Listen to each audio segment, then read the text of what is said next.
Estás a punto de entrar al espacio virtual de la comunidad médica Lobos. Médicos especialistas, junto a integrantes de la comunidad universitaria de la Facultad de Medicina, se reúnen para hablar de la actualidad en temas médicos. Comenzamos.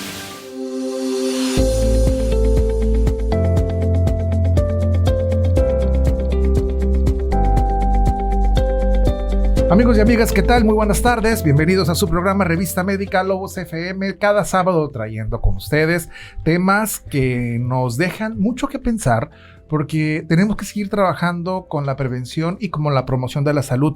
Pero también el tema que nos trae el día de hoy es de entender y socializar temas que quizás no en nuestro tiempo, cuando empezamos a desarrollarnos, no lo veíamos de una manera tan común o tan social. Bueno, hoy en día el platicar del espectro autista, un trastorno que no se puede comunicar, ¿sí?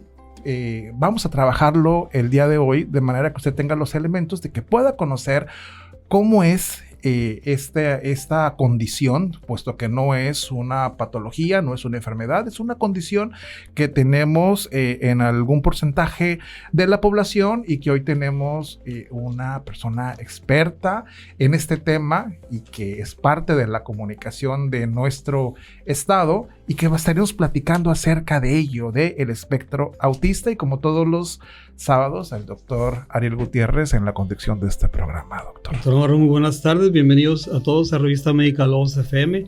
Hoy sábado 23 de mayo, vaya un abrazo y una felicitación para todos los estudiantes, para todos, pero en especial para los alumnos de la Facultad de Medicina de la Universidad Autónoma de Durango, que nos están escuchando hoy.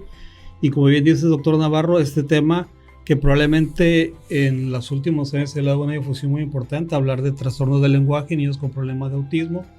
Lo vamos a tratar de abordar y estamos la verdad muy contentos y muy agradecidos que se den el tiempo para estar aquí con nosotros. La licenciada Perla Yasmín Sánchez Sainz, ella es médico, es licenciada en comunicación y es reportera, y tiene un espacio donde habla sobre este tema, y ya prácticamente se ha vuelto una experta en el espectro autista. Y además también nos acompaña, y también muy contento, la doctora Daina Cibel Anaya Rocha.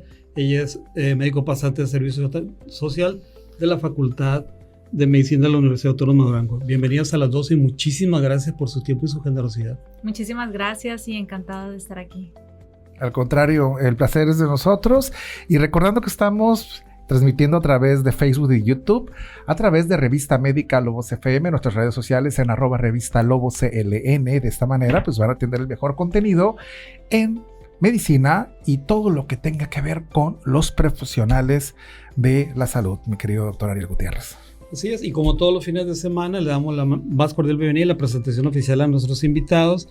Ya me andaba resbalando, he dicho doctor, porque estamos acostumbrados a platicar con doctores todos los sábados. Pero es una doctora en ciencias de la comunicación, sí, querido doctor. Además es una experta en lo que vamos a hablar, así es de que bueno, la información aquí nos la va a proporcionar muy generosamente. La licenciada Perla Yasmín Sánchez es licenciada en Ciencias de la Comunicación, egresada de la Universidad Autónoma de Occidente. Actualmente está adscrita al Departamento de Comunicación Social de la Universidad Autónoma de Sinaloa. Cuenta con más de 10 años de experiencia en el periodismo. Es colaboradora en Radio Fórmula con la cápsula Hablemos de Autismo, y además es promotora y organizadora de eventos enfocados a la concientización sobre esta condición, el espectro autista. Y también se encuentra con nosotros la doctora Daina Cibel Anaya Rocha. Ella es egresada de la Facultad de Medicina de la Universidad Autónoma de Durango. Actualmente es médico pasante en el Centro de Rehabilitación y Educación Especial del sistema DIF a nivel estatal. Bienvenida, muchísimas gracias por su tiempo. Y bueno, para hablarnos un poquito de este tema, que es el síndrome del espectro autista, le vamos a pedir a la doctora Daina Cibel Anaya Rocha. Como les mencionaba, ella es egresada de la Facultad de Medicina y actualmente está adscrita a lo que es como médico pasante en el CRI aquí en Culiacán, Sinaloa. Que nos platicas un poquito, Daina, qué es los trastornos del lenguaje o el síndrome del espectro autista. Muy bien. Primero que nada, muchas gracias por ser considerada para venir el día de hoy y hablarles un poquito de mi experiencia y todo lo que he aprendido en esta unidad. Y me gustaría hablarles primero sobre el lenguaje. El lenguaje llega a parecernos algo muy natural, pero detrás de ese primer mamá o papá hay una ingeniería increíble que está pasando en el cerebro de nuestros niños. Entre el primer y tercer año de vida, el cerebro no nada más está creciendo, sino que al contrario, se está aprendiendo y está pasando una conectividad increíble, donde por primera vez vamos a ver que se conectan 3 áreas muy importantes. A veces los papás piensan que los niños aprenden las palabras de forma automática por escucharlo tanto, pero en realidad están estas 3 áreas que les comento conectándose por primera vez. Tenemos, número 1, el área de Wernicke. Esta se encuentra en el lóbulo temporal y me gustaría llamarlo como nuestro traductor interno. Es lo que nos dice, es lo que asociamos con la palabra agua y cómo este sonido que nosotros decimos agua se conecta o se asocia a ese líquido que nos calma la sed. Y tenemos el área de Broca, que es más que nada la función motora, se encuentra en el lóbulo frontal. Y aquí es más que nada cómo se va a manejar la lengua, los labios para poder pronunciar estas palabras. Y tenemos un protagonista silencioso, que es el fascículo arqueado. Este más que nada es como un puente de fibra óptica que nos va a conectar el área de Wernicke y el área de Broca para que pueda funcionar correctamente, para que lo que yo estoy pensando, esta palabra que yo estoy pensando, mi boca pueda articularlo y le pueda decir correctamente. También algo muy importante es la plasticidad cerebral. Y la mejor forma de describirlo, siento yo, es tal cual una plastilina. En los primeros 3 años de vida, esta plastilina está fresca y está perfecta para ser moldeada como nosotros vayamos a querer. Es por eso que es tan importante tener una terapia efectiva a esta edad, porque los niños van a tener menos problema. Es la etapa más importante de un niño para aprender. Y la forma en que nosotros vemos la clínica a primer nivel es que nosotros somos detectores de radar. Nuestra identificación se basa en 3 pilares fundamentales, que es la vigilancia del desarrollo, es una historia clínica y una anamnesis muy detallada, además de hacer un diagnóstico diferencial. La vigilancia del desarrollo, nosotros no nos vamos a basar nada más en la memoria. Nosotros tenemos pruebas o escalas que están valoradas en México y en Latinoamérica. Una de las que más utilizamos es la prueba de evaluación del desarrollo infantil o la prueba EDI. Esta se basa en medir 5 áreas, que es la área motora gruesa, la motora fina, la cognitiva, la socialización y el lenguaje. Y dependiendo de cómo esté nuestro niño en estas áreas, lo vamos a catalogar en un semáforo, que es verde, amarillo y rojo. Si un niño no cumple con los hitos del desarrollo adecuados para su edad, automáticamente va a entrar en un semáforo amarillo o rojo. Así que, usualmente a nosotros en la unidad CRE ya nos llegan con la prueba EDI y a partir de ahí nosotros ya tenemos que hacer una referencia adecuada o valorar el origen. El segundo pilar que les menciono es una historia clínica detallada. Comúnmente los papás a nosotros nos preguntan, ¿por qué me están preguntando esto? Esto pasó hace mucho, ¿por qué me están preguntando ahorita si yo vengo porque mi hijo no habla bien, porque mi hijo tiene problemas en el lenguaje? Bueno, pues nosotros preguntamos los perinatales, que es, ¿hubo asfixia al nacer? ¿Fue prematuro? ¿Lloró cuando nació? Porque todas estas cositas son factores que afectan mucho la mielinización del cerebro. Preguntamos el desarrollo, si el niño caminó, a qué edad caminó el niño, si gateó, a qué edad empezó a sostener su cabecita, porque todas estas cosas nos pueden indicar que no es nada más un retraso o un problema en el desarrollo aislado, sino más un problema global. Y cositas insignificantes también que pueden creer los papás que no cuentan, como es el ambiente en casa. ¿Cuánto tiempo pasa un niño en las pantallas? Y también si hay estimulación en casa o simplemente es un ambiente que es muy silencioso. Y pasamos a nuestro tercer pilar, que es un diagnóstico diferencial. Antes de decir que es un trastorno del lenguaje aislado, nosotros tenemos que buscar, como les dije, buscar un origen. Tenemos que evaluar si hay una alteración auditiva y por eso siempre en nuestra consulta nosotros tenemos que buscar si hay un problema de audición. O hacemos una prueba de susurro, porque si el niño no está escuchando, nunca va a aprender a hablar. También nosotros vemos si hay barreras mecánicas, como es el frenillo lingual, que usualmente no va a causar un retraso en el lenguaje global, pero sí puede haber problemas más que nada en la articulación de ciertas palabras. Y el espectro autista. Aquí vamos a evaluar más que nada si el niño usa el lenguaje para socializar. si cuando nosotros le hablamos nos está viendo, si comparte sus juguetes, si cuando nosotros estamos diciendo algo el niño se encuentra interesado en participar en nuestra plática. Y es importante recalcar que nuestra labor no es etiquetar al niño de por vida, sino al contrario, hacer una referencia oportuna. Si a los 2 o 3 años el niño no habla o tenemos una duda diagnóstica, nosotros como médicos de primer nivel lo ideal es hacer una referencia. Es mejor referir a audiología y a una terapia de lenguaje por una duda diagnóstica que tener un diagnóstico tardío. Y me gustaría aterrizar esto a nuestra realidad actual. Como ya se les comentó, yo soy pasante en la unidad IFCRE aquí en Culiacán. Y ahí recibimos todos los días a pacientes que tienen trastornos del lenguaje o sospecha de trastornos del lenguaje. Y nosotros usamos esos 3 pilares fundamentales. Y una de las cosas que hacemos mucho es, primero, ver la exploración física de la cavidad oral. Buscamos barreras mecánicas, como les comenté, que es la anquiloglosia, que es el frenillo corto, malformaciones que hay en el paladar. Hacemos un interrogatorio para mapear en dónde se está rompiendo la cadena. Si es que el niño sí nos está entendiendo o no nos está entendiendo, y si va a usar, cuando nos entiende, usa el lenguaje para comunicarse y no está funcionando. Una de las cosas que nos preguntan mucho en esta unidad es cuándo iniciar la terapia de lenguaje. Bueno, aquí la terapia de lenguaje se hace a los 3 años y medio y la razón es más que nada madurativa. A esa edad los niños ya alcanzan un nivel de atención sostenida y empiezan a seguir instrucciones. Entonces esto es necesario para realizar ciertos ejercicios en donde se van a controlar la lengua y los labios. Antes de eso nosotros valoramos si es más que nada una estimulación temprana lo que se le tiene que dar al niño. Y también recalcar que nosotros a nuestros niños los acompañamos con terapia psicológica. El lenguaje es más que nada una función social, nos sirve para nosotros comunicarnos. Entonces, si nuestro niño no se está comunicando, entonces va a haber frustración, va a haber ansiedad, y no solamente para el niño, sino también para los papás. Entonces es muy importante esta cuestión también sanarla.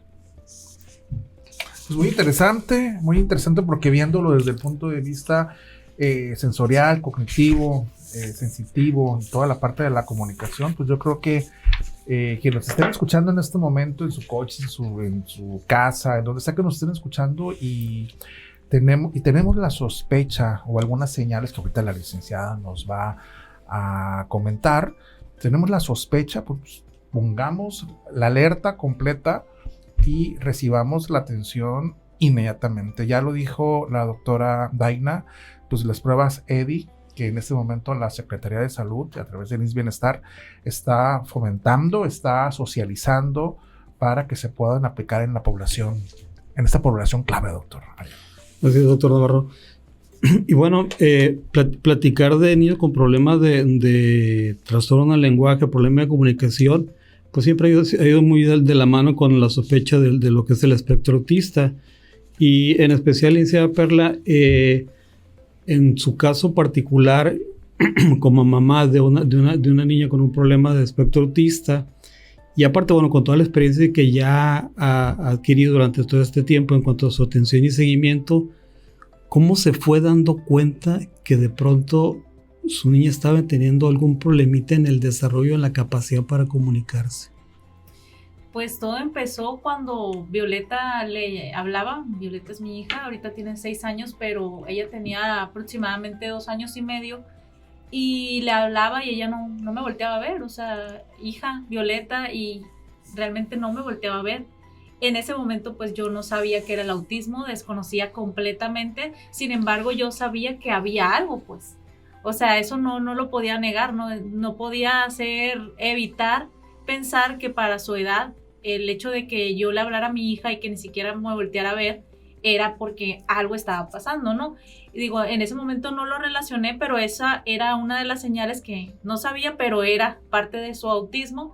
También, por ejemplo, ella caminaba de puntitas y apilaba las cosas, que hay el tema del lenguaje. En el caso de ella muy particular, en pandemia mi hija sí balbuceaba, era más pequeña, tenía pues alrededor de 2 años y mi hija sí balbuceaba, entonces yo pensé que no iba a ser ningún problema el tema de su lenguaje, porque dije pues si la veía que ella balbuceaba sin ningún problema, inclusive en su momento ella llegó a decir palabras como papá, como agua, entonces yo decía pues qué padre, mi hija pues no le vi problema en su momento de que fuera un tema del lenguaje, ¿no? Pero, ¿qué pasa?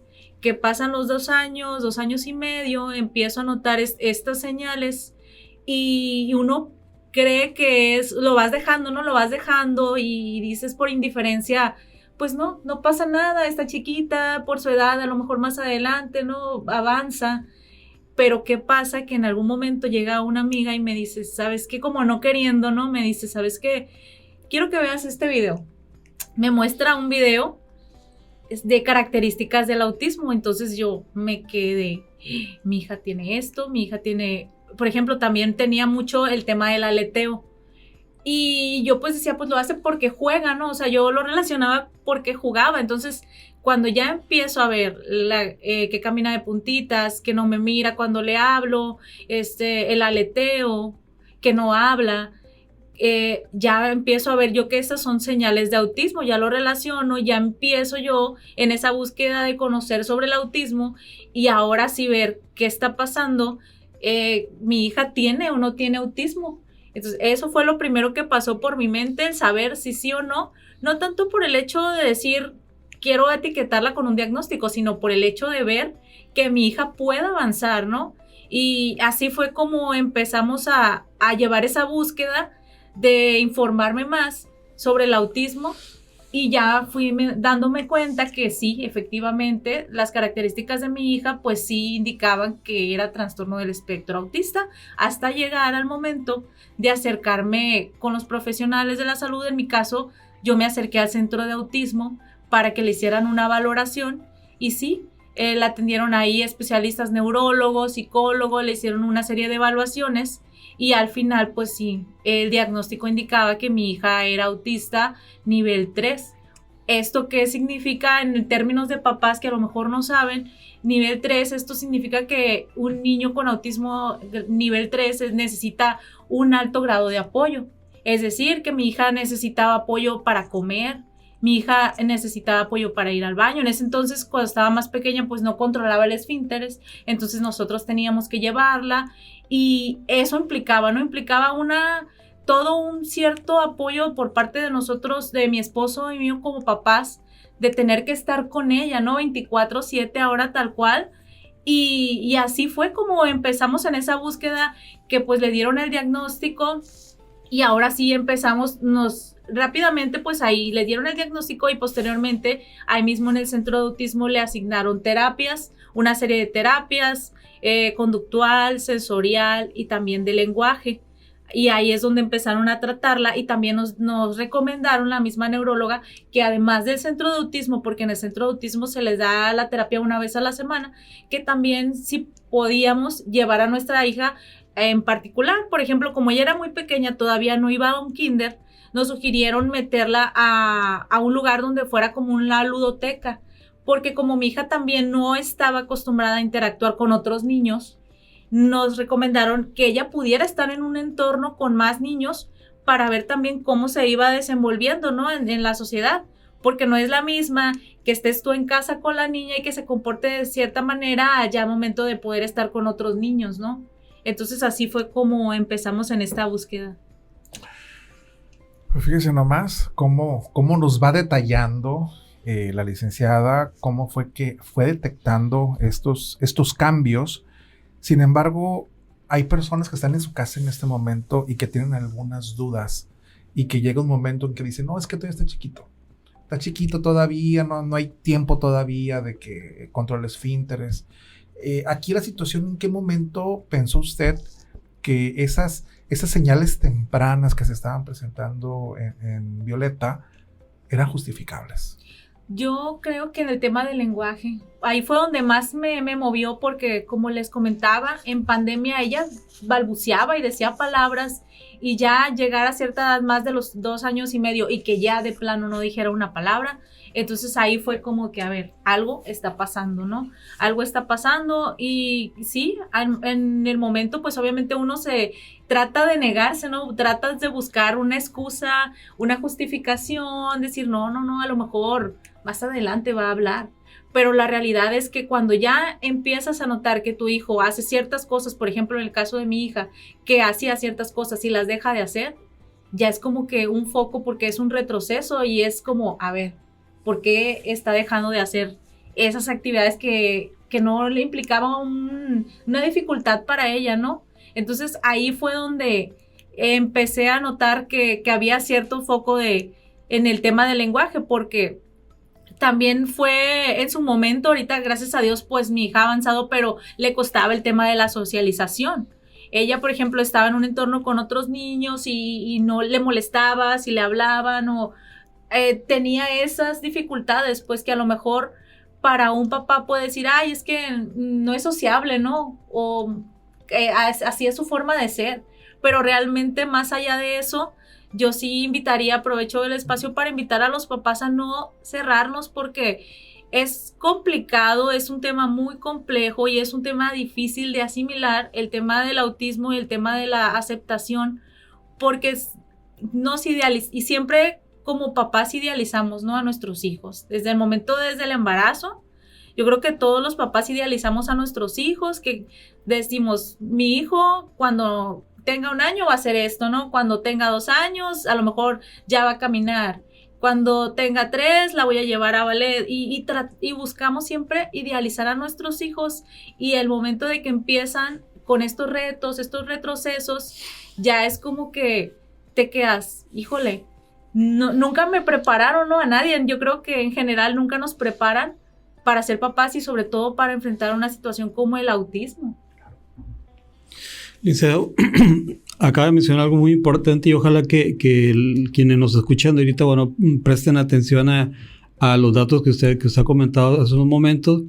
Entre los más importantes, bueno, la dificultad para la comunicación que tiene el niño, que de pronto uno espera que a cierta edad, como decía la doctora Daina, el niño ya empieza a comunicarse, cuando menos con las primeras palabras. La otra es la dificultad que tienen para socializar o integrarse a los grupos, en especial de otros niños, de pronto los vemos aisladitos. Y hay un dato importante que a veces se nos pasa tanto a los papás y a veces a los médicos de primer contacto no lo tomamos en cuenta, lo que es la intolerancia que tienen los niños con espectro autista al ruido. Sí. Incluso se menciona que llega a doler esa intolerancia, es una sensación de desesperación y angustia en la cual el niño trata al 100% de evitar los lugares donde haya una sobreestimulación, ruido fuerte. ¿Por qué? Porque eso llega a generar un estado de ansiedad extrema en los niños. Entonces, si los papás que nos escuchan están viendo algunos de estos datos en sus niños que están ahorita frisando entre el año y los 4 años, pongan mucha atención porque son datos que nos van a ir orientando a los médicos que atendemos niños con este tipo de problemas para llegar a establecer una sospecha diagnóstica. Ahora, mi pregunta va en el sentido de que ¿cuál es el camino que siguió Alicia para alguna manera? Una vez que ya tuvo esa sospecha clínica, que acudió con los profesionales, ¿qué más hay que hacer? Exámenes, test, exámenes de gabinete, laboratorios, ¿por dónde la fueron llevando para poder llegar a un diagnóstico? Pues una vez canalizado en el centro de autismo el diagnóstico, pues también me acerqué, por ejemplo, al IMSS y en las citas, por ejemplo, en pediatría, ahí sí dependiendo de cada niño, ellos te pueden orientar a que tu hijo tome terapias de lenguaje. Por ejemplo, en el caso de mi hija, en algún momento fue a gabinete. Así se llama el lugar donde les dan las terapias a los niños, un lugar subsidiado por el Instituto Mexicano de Seguro Social para que les brinden esta terapia de lenguaje. Así fue esa parte. También hay otros lugares, CERED, creo que se llama, que también es parte de la Secretaría de Salud. Entonces, realmente sí hay lugares. Yo creo que aquí es cuestión de que los papás no se cierren, ¿no? No por el hecho de que digan, mi hijo ya lo estoy llevando al CAS, ya lo estoy llevando en particular. Hay que aprovechar si hay más lugares en los que puedan llevar a los niños como este tipo de terapias, en el caso de gabinete, también otros estudios que también a veces ocupan que del cerebro. Entonces también el seguro te puede llevar apoyar de esta manera, ¿no? Inclusive simplemente en el caso del medicamento, en el caso de mi hija, toma risperidona, a ella se lo recetó la neuróloga en su momento y pues obviamente cada mes tiene que estar yendo por el medicamento que se le otorga a través del Instituto Mexicano del Seguro Social.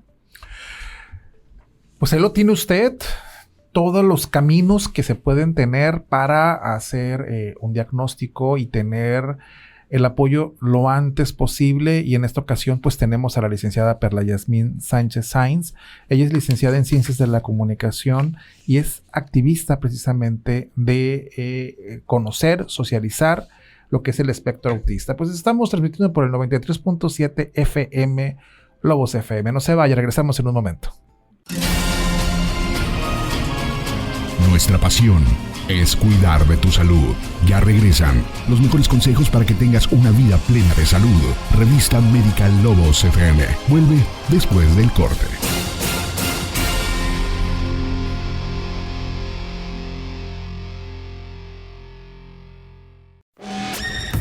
Te ayudamos a alcanzar la mejor versión de ti. Cuida de tu salud de la mano de los profesionales. Ya estamos de vuelta en la revista Médica Lobos FM.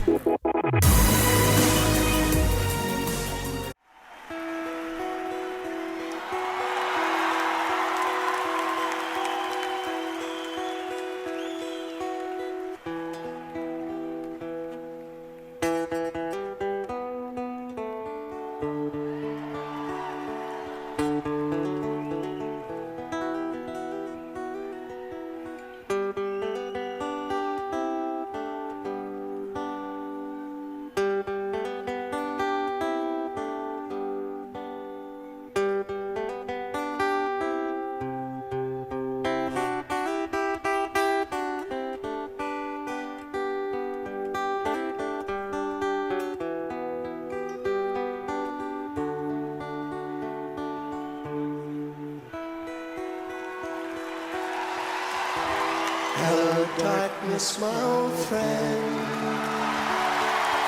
How come to talk with you again? Because a vision softly creeping left its seeds while I was sleeping, and the vision that was planted in my brain still remains within the sound of silence. In restless dreams I walked alone, narrow streets of cobblestone, neath the halo of a street lamp. I turned my collar to the cold and damp, when my eyes were stabbed by the flash of a neon light that split the night and touched the sound of silence. And in the naked light I saw 10,000 people, maybe more, people talking without speaking, people hearing without listening, people writing songs that voices never share, and no one dare disturb the sound of silence. Fools that I did not know, silence like a cancer grows. Hear my words that I might teach you, take my arms that I might reach out to you, but my words like silent raindrops fell and echoed in the wells of silence, and the people bowed and prayed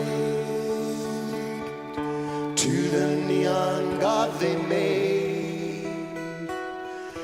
And the sign flashed its warning in the words that it was forming.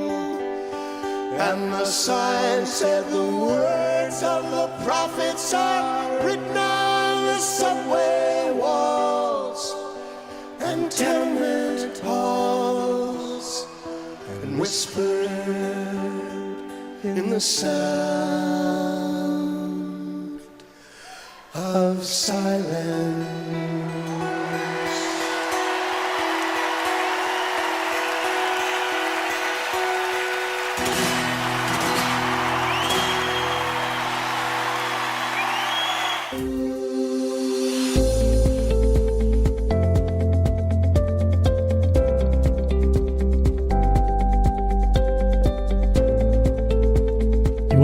Regresamos después del corte comercial. Acabamos de escuchar, doctor Navarro, como todos los fines de semana, un tema de la Biblioteca de la Nostalgia, el dueto de Simon & Garfunkel con ese tema, El sonido del silencio. Es un éxito, doctor, de por allá de la década de mitad de los años 60 del siglo pasado. Este tema logró colocarse en el lugar número 1 durante varias semanas en el Billboard en Estados Unidos, y es uno de los temas que se ha quedado en la memoria colectiva de una generación y de una época en Estados Unidos. El tema de esta canción es un tema con un mensaje muy profundo de cómo el silencio se va convirtiendo en una situación, una zona de dolor en los seres humanos cuando luchamos por ser escuchados. Un buen tema para reflexionar, para estar en la tarde ahí en casa tranquilamente. No, y es uno de los temas que muchos de los papás lo ponían en casa, y que todavía se nos queda esta pieza musical, y que hoy en día ya ha habido algunos autores que han querido colocar música electrónica como fondo y todo esto, pero creo que el éxito original de los años 60 pues es lo que predomina y es lo que gusta. Y hoy, ¿cómo podemos aterrizar esta melodía en el tema del día de hoy? Así es. Y bueno, continuamos hablando con nuestras invitadas, y la verdad estamos muy contentos de que estén aquí con nosotros, con la licenciada Perla Sánchez Sainz, es licenciada en comunicación. Nos estamos hablando de ella como activista y como mamá de una niña con espectro autista, sobre lo que es este tema. Y también tenemos a la doctora Daina Naya Rocha. Ella es médico pasante de servicio social, y estamos también hablando de los trastornos del lenguaje y el abordaje que se hace en un médico de primer contacto cuando tiene este tipo de pacientes. Adelante, Daina. Bueno, me gustaría hablarles un poquito sobre la relación que hay entre el autismo y el lenguaje, porque una de las preguntas muy comunes es: ¿se relaciona el autismo con el trastorno del lenguaje? Y para esto, primero les voy a decir que sí se conectan, pero me gustaría aterrizar un poquito las dos definiciones. El trastorno del espectro autista es más que nada un trastorno del neurodesarrollo global. Esto afecta la comunicación, la interacción social y la forma en la que se piensa, la flexibilidad del pensamiento más que nada. Entonces, aquí el retraso en el lenguaje es más que nada un síntoma o una manifestación del autismo. Y el trastorno del lenguaje puro es cuando el niño sí tiene un desarrollo cognitivo, social y auditivo dentro de la normativa, pero que falla la adquisición del habla, que no puede comunicarlo de esa manera. Y también me gustaría hacernos esta pregunta para cuando hablamos de estos dos temas. ¿Para qué quiere hablar el niño? En el trastorno del lenguaje, el niño, la razón por la que habla o quiere hablar es porque se quiere comunicar. Te jala de la mano, te apunta qué es lo que le gusta, te dice con mímicas lo que él te quiere dar a entender. Y se llega a frustrar porque el área de Broca, su fábrica de palabras, no le está funcionando de una manera adecuada. Entonces es aquí cuando llega esta frustración. Está la intención social clara, pero está el problema en la herramienta. Ahora, en el autismo, el problema no es nada más la herramienta, es más que nada la función social. Puede que el niño no te señale, que cuando tú le hablas no te vea, que no esté esa conexión social. Entonces, a veces puede decir es importante recalcar que puede decir palabras sueltas, puede decir una que otra, puede repetir frases de películas, y es muy común la ecolalia, que repite múltiples veces una palabra. pero esto no lo usan para comunicarse o socializar. Es más que nada una forma de autorregulación para ellos mismos. Otra de las preguntas que nos hacen mucho para médicos, para el primer nivel de atención, es ¿qué se descarta primero? Y lo primero en el trastorno del lenguaje que tenemos que descartar es más que nada lo orgánico. Si hay un problema en la audición, el niño nos puede oír, o un problema en la anatomía, si el niño puede mover sus órganos fonoarticuladores de una manera adecuada. Muy importante mencionar que hay casos en donde el problema orgánico es lo que te causa este retraso más que nada. Como un ejemplo son los niños que tienen otitis media recurrente. Suena gracioso el término, que escuchan borroso, pero esto se refiere a que escuchan como si estuvieran debajo del agua. Incluso nada más este pequeño detalle de que escuchen de esta manera puede influir para que haya un retraso en el desarrollo. Otra de las cosas que me gustaría decir que nos preguntan es ¿a qué médico tienes que acudir cuando tienes esta sospecha? Y esto es un equipo. Como en la medicina todo es un equipo, esto es multidisciplinario. Los médicos de primer contacto son el pediatra y el médico de primer nivel. Ellos son el radar. Detectan si hay un problema y se hace la referencia al audiólogo, que es el que confirma si el niño sí está escuchando, y el personal de la terapia del lenguaje es quien te rehabilita. Hay varios casos que son más complejos en donde tienen que entrar el neuropediatra, que es para valorar si hay alguna afectación a nivel del sistema nervioso central. Y ¿cómo convencer a los padres iniciar una terapia de lenguaje? Bueno, primero que nada es con empatía y honestidad. A mí me gusta decirles que el lenguaje es la herramienta con la que el niño va a aprender a ser amigos, con la que va a aprender en la escuela. Entonces, si ahorita su cerebro es una plastilina fresca, está perfecto para enseñarle. No podemos esperarnos a la edad de 5 años cuando esta plastilina ya está seca, cuando ya no se puede moldear, cuando es más difícil, más que nada más difícil, porque sí se puede. La terapia no es porque el niño esté mal, es más que nada para darle herramientas a su cerebro para que pueda hacer las cosas que no puede hacerlo por sí solo. Alicia, una parte importante del abordaje del niño con problemas de alteración del lenguaje, y en especial el niño con el espectro autista, es, bueno, ¿qué nosotros como sociedad o como expertos o profesionales de la salud podemos hacer para que los niños de alguna manera se puedan ambientar, puedan integrarse a los grupos sociales en los cuales se están desarrollando?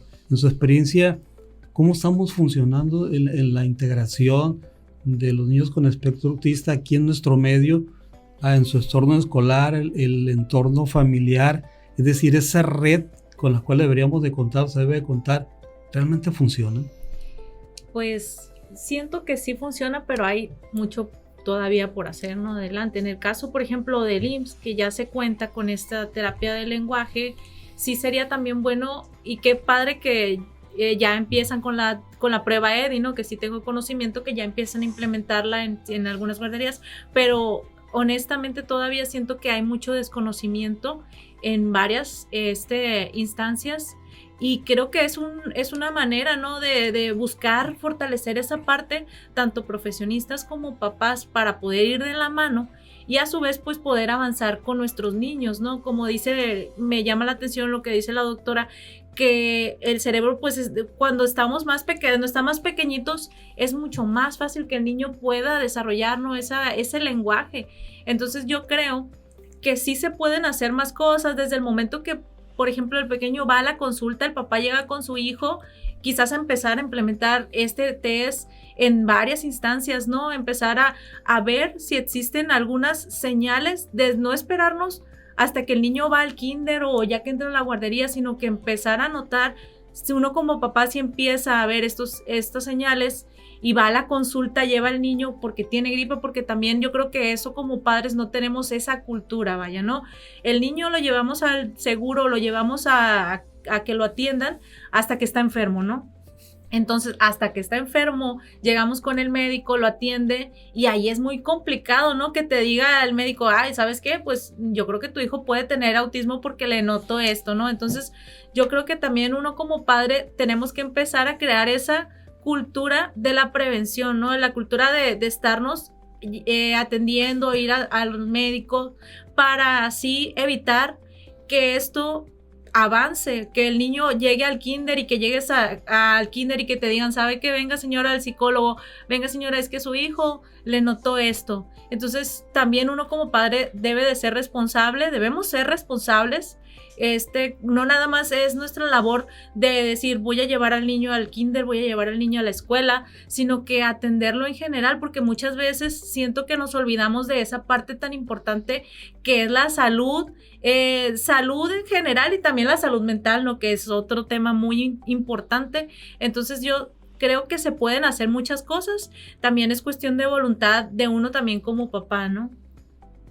Licenciada, bueno, los niños y niñas con espectro autista, bueno, pues, seres individuales completamente, que comenta que a su nena la diagnosticaron como nivel 3, pero también hay otros niños pueden no requerir tanto apoyo, otros que pueden requerir más. A final de cuentas, es un diagnóstico que se está realizando. Sin embargo, de acuerdo a su experiencia, a lo que ha vivido como mamá, ¿cuáles son esos factores que pueden influir en mejorar esa integración escolar, social, laboral, y que el día de mañana puedan seguir colaborando con la sociedad y que se puedan desarrollar ellos mismos correctamente, sensitivamente, sensorialmente? Yo creo que todo empieza desde casa, ¿no?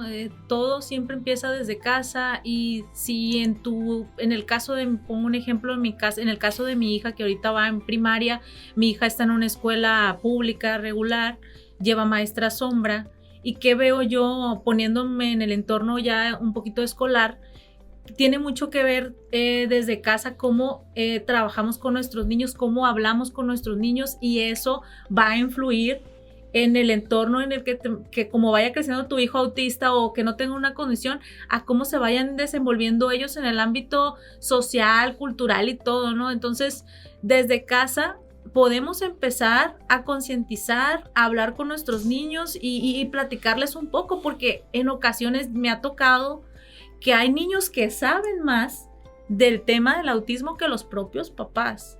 Y eso es algo sorprendente que te quedas, wow, o sea, ¿cómo es que el niño sabe, conoce y el papá desconoce? Entonces, sí es muy importante que como sociedad, como papás, empecemos a trabajar desde casa con nuestros niños y buscar que tengan estos valores para que a su vez podamos tener una sociedad más empática, más inclusiva, y al final de cuentas yo creo que esto siempre va a ser un ganar-ganar, ¿no? El hecho de que tu hijo esté con una condición o no esté con una condición, esté en un entorno que se sienta cómodo y seguro, eso obviamente va a permitir que tu hijo se desenvuelva de una mejor manera. O sea, no nada más por el tema de la condición, sino que puedan evitar que existan ciertos prejuicios, ¿no? Con nuestros niños en general. Entonces aquí yo invito también a los papás a hacer todos una red de apoyo, porque yo creo que así es como podemos empezar a trabajar nosotros como sociedad, empezar cada quien a hacer desde lo que le compete en su casa con sus pequeños, también informarse, no esperar a que alguien venga y te diga las cosas, sino tú también hacerte responsable de que realmente estamos cambiando.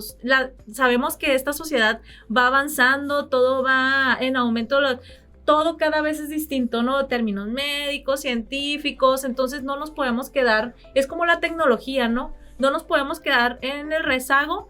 ¿Por qué? Porque antes no sabíamos ni que por aquí existía el autismo, pero realmente ahorita me sorprende. Ahorita como papás yo pues tengo un cierto grupo de papás que de repente platicamos y todo, y nos damos cuenta que hay ciertas características, nos dice, oye, pero es que mira, yo tengo TDAH por esto, yo creo que tengo autismo por esto. Entonces es un tema que a lo mejor en algún momento en el pasado no dimensionábamos, pues, pero ahorita es tan cercano, cada vez ya lo vemos más latente en las familias, o sea, ya es algo tan común que no nos podemos quedar atrás con esto, no necesitamos informarnos para que a su vez podamos hacer que nuestros niños en general pues puedan crecer en este entorno familiar seguro, en un entorno escolar seguro, que se sientan y se puedan desarrollar de la mejor manera, porque yo creo que quien puede ser feliz estando en un lugar es porque se siente a gusto, ¿no? O sea, por ejemplo, si estamos aquí porque nos gusta lo que estamos haciendo, porque sientes esa empatía, eso, ¿no? Entonces, esa es la invitación a todos los papás. Aquí hay un aspecto muy importante y sí me gustaría remarcarlo para quien nos escucha ahorita en sus casas y también en especial para los médicos que están ahorita en las áreas de atención de primer contacto, médicos pasantes de servicio social, médicos internos y también para los papás.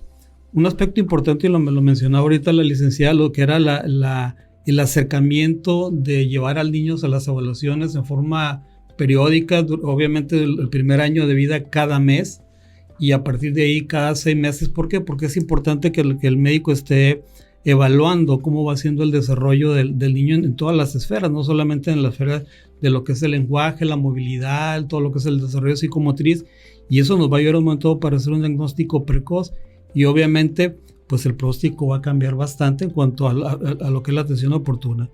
Y otra situación importante, y eso sí me gustaría que se escuchara, doctor, como siempre lo hemos dicho los fines de semana, la no automedicación, el no pensar que esta es una enfermedad que con tratamiento médico va a mejorar.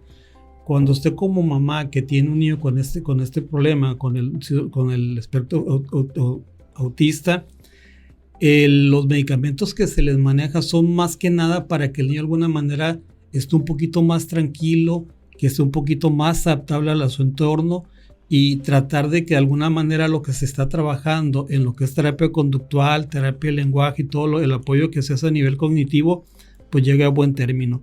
Pero no hay que quedarnos con la idea de que hay un tratamiento médico para esto. Este es un tratamiento que es integral, donde participa no solamente el médico de primer contacto, el pediatra, el neurólogo pediatra, el psicólogo y todos los que son los de terapia de lenguaje y todo el apoyo que es a nivel educativo. Y en ese aspecto, Licencia, yo sí me gustaría preguntarle a usted que les tocó vivir de cerca esto, ahorita los grupos de apoyo que tenemos aquí en Culiacán, ¿qué están haciendo para tratar de que esta información permee más en la sociedad y que estemos a las vivas para que no se nos vayan estos diagnósticos y que los papás lleven a tiempo a sus niños a la atención médica? Sí, aquí es muy importante. Por ejemplo, oficialmente aquí en Sinaloa no hay unas, en el caso, yo pertenezco a un grupo de WhatsApp donde hay como 500 papás y de repente comentan, no, pero sí tengo conocimiento que hay lugares, por ejemplo, como Estrella Guías, que es una asociación sin fines de lucro, que cierto tiempo cada mes dan ciertas charlas, pláticas. En mi caso, me tocó estar realizando 2 eventos de la concienciación sobre el autismo y es algo muy padre y muy gratificante porque se nota que los papás necesitamos esa red de apoyo. Es algo que lo vives al día a día. Por ejemplo, ese día del evento varias mamás se acercaron y me dijeron gracias porque sentimos como que hace falta, ¿no? Como que hace falta más este tipo de grupos, este tipo de redes de apoyo y en caso personal pues trato yo de lo que esté en mis manos para también ayudar a las mamás a incentivarlas y buscar la manera, ¿no? De que si necesitan algo pues con muchísimo gusto y yo creo que ese es también el reto que ahorita como papás estamos en esa búsqueda, ¿no? De que Culiacán tenga su propio grupo, su red de apoyo, con el fin de que podamos apoyarnos y podamos buscar mejoras también para nuestros niños. Si bien en el evento que tuvimos anteriormente, gracias a Dios rindió frutos, yo lo puedo decir con todas las letras, de que después del evento que tuvimos hubo ciertas peticiones que se hicieron públicamente, por ejemplo en el Centro de Autismo, y que se tomaron en cuenta. Entonces yo creo que aquí como papás no debemos de quedarnos callados, sino buscar dialogar y llegar de la mejor manera con nuestras instancias, con quien tengamos que ir, con el fin de buscar mejoras para nuestros niños. Por ejemplo, en el Centro de Autismo atienden a niños hasta los 8 años de edad. ahí que era una petición muy constante de parte de los papás que también se apoyara a los niños, a los jóvenes, porque las terapias llegan hasta cierta edad, por ejemplo, hasta los 8 años. Entonces, ¿qué decían los papás? Es que terminamos las terapias y después de ahí, ¿qué sigue, pues? Entonces, gracias a Dios y gracias a las instancias que ahora pues está tomando en cuenta que van a hacer terapias grupales para los niños, los jóvenes en el centro de autismo. Y también hay que decirlo, en el centro de autismo hay un programa que se llama Escuela para Padres. Entonces, sí, hay grupos, pero siento que hace falta fortalecer mucha de esa parte, ¿no? Esa red de apoyo que pues poco a poco lo vamos a ir construyendo, ¿no? De la mano de todos los papás. Licenciada, pues le agradecemos muchísimo que haya estado con nosotros. La verdad que es un gusto poder escuchar las experiencias que ha tenido como mamá y que estas mismas experiencias poder plasmárselas a nuestro auditorio. Porque al principio usted comentaba que veía cosas que podían ser justificables hasta cierto punto y decíamos, no es esto, no es el otro. Entonces, hasta que le enseñaron un video y a través de ese video dice, oye, mi nena tiene este punto, tiene este criterio, voy a recibir la ayuda y que me puedan hacer orientar y canalizar al lugar indicado, ¿no? Entonces, el hecho de estar aquí, la verdad que la verdad nos da muchísimo gusto y ojalá y que próximamente podamos seguir trabajando y seguir platicando de este tema tan importante. Para eso son los días internacionales y los días mundiales, doctor, ¿no? Para hacer alusión a esta socialización, ¿no? Así como el cáncer de mama, que oye, pues tenemos el día X que se está llevando a cabo, pues así también existe para ciertas patologías y también para ciertas condiciones, como en este caso es el espectro autista. Muchísimas gracias, licenciada, por estar en Revista Médica Lobos FM, en su casa. Esperemos pronto tenerla de nueva cuenta aquí en este espacio. Muchísimas gracias.